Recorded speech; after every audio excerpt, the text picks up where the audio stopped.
Christopher Nolan's The Dark Knight is a great film. It's got some pretty decent cinematography, a great plot, and an amazing set of actors. But one of the things that's really stuck in my mind is a speech that the Joker made to Harvey Dent in the hospital.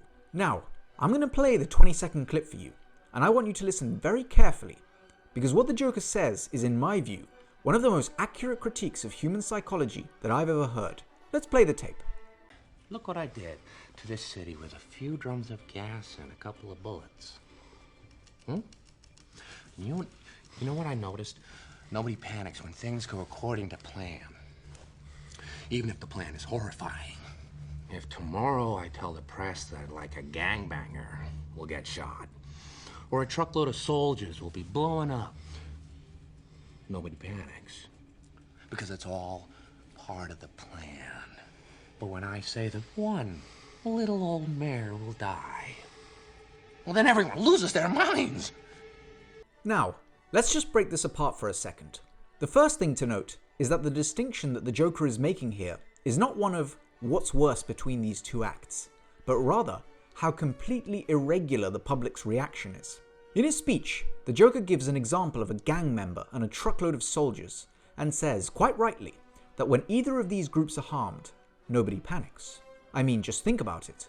In London alone, someone is murdered every 4 days. Bear in mind that this doesn't include the rest of the UK, or indeed any other non-fatal acts of violence. Now sure, from time to time you do see a headline saying that someone's been stabbed, but really, no one pays any attention. There are no protests, nobody talks about it at work, there's nothing. Nobody really cares. Why? Because London's a big city. These things happen. They've always happened, it's old news. So a few guys got killed, big deal. Most were gang affiliated anyway. It's fine, let's all carry on. Okay, cool. What about British soldiers fighting abroad?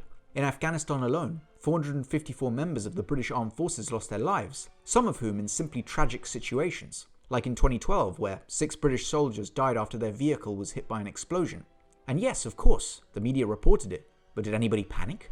Absolutely not. Afghanistan's a dangerous place. People lose their lives over there. These things happen.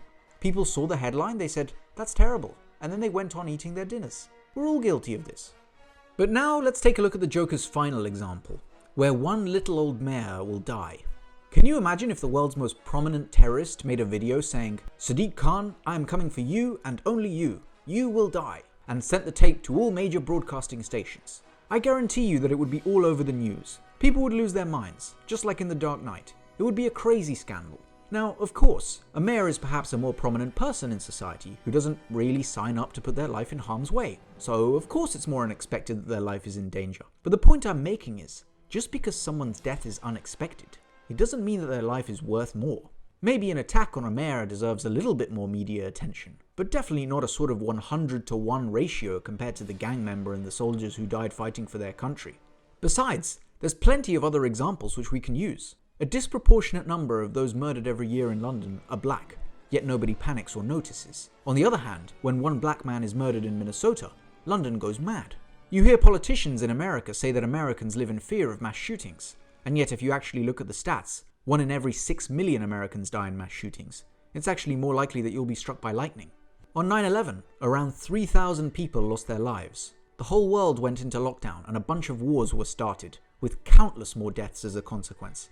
And yet if you look at the statistics, it looks as if more people died in car crashes as a consequence of avoiding aeroplanes after 9/11 than they did on 9/11 itself. Let's move to coronavirus. The average life expectancy in Britain is 81 years. When someone dies of just about anything at age 81, nobody panics.